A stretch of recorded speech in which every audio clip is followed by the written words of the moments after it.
I want to talk to you today about something I think a lot of doctors go through in their careers, but they don't really acknowledge or talk very much about. But it's a certain type of burnout, not the kind where you're exhausted or dreading another day in the clinic or seeing patients. It's something different, and I think it's quieter. And I think it's becoming more common. These are doctors who, on paper, seem to be doing fine. They show up to work, they're performing, their patients like them, their metrics are acceptable to the powers that be, but somewhere along the way, something has shifted. Not all at once, but just enough that medicine stopped feeling like it was theirs anymore. And if that resonates with you on some level, I think this video is for you because I can see what happens in many of these scenarios and also why no one in your organization is likely to acknowledge it or let alone fix it. Here's what I've seen in colleagues over a 3-decade career. And honestly, in myself, there's a pattern. You train hard, you sacrifice years, you develop a level of clinical judgment that took a decade to build and that can't be captured by any administrative metric. Then you enter a system, a hospital, a group, a partnership, a private equity-backed structure.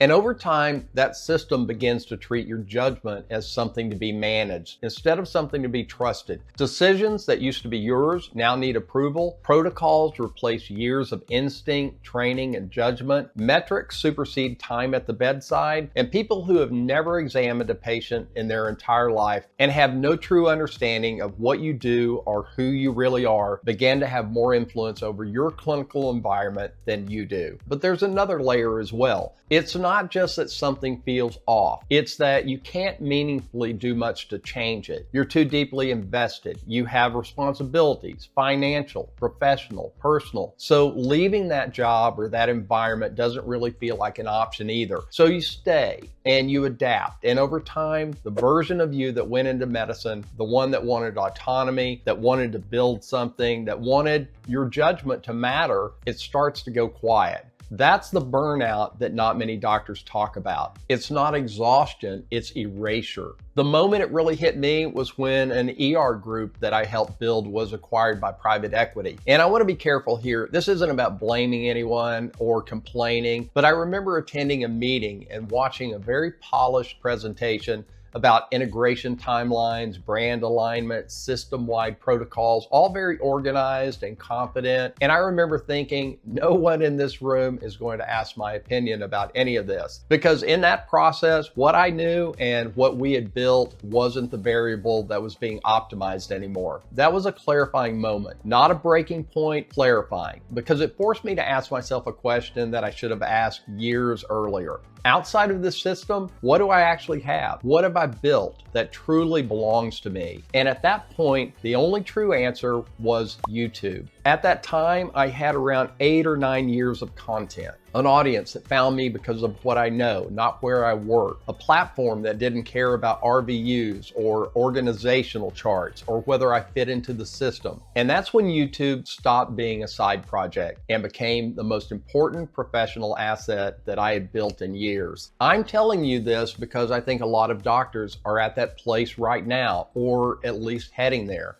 And maybe they don't have quite the language to describe it. So let me offer some. What you're feeling isn't weakness. It isn't ingratitude. It isn't even traditional burnout. It's the completely rational response of a highly trained, autonomous professional who has been removed from the decisions that define their work. And the solution isn't a wellness app. It's not a resilience seminar. It's not more time off or a team bonding retreat. The solution is building something that's yours. Now, I'm not here to tell you that YouTube is the only way to do that. It's definitely not. But for doctors who feel that specific kind of quiet erasure, this platform offers something very rare, a direct relationship with people who value what you know, built by you, owned by you, not dependent on a system, a contract, or an acquisition. That's not a side hustle.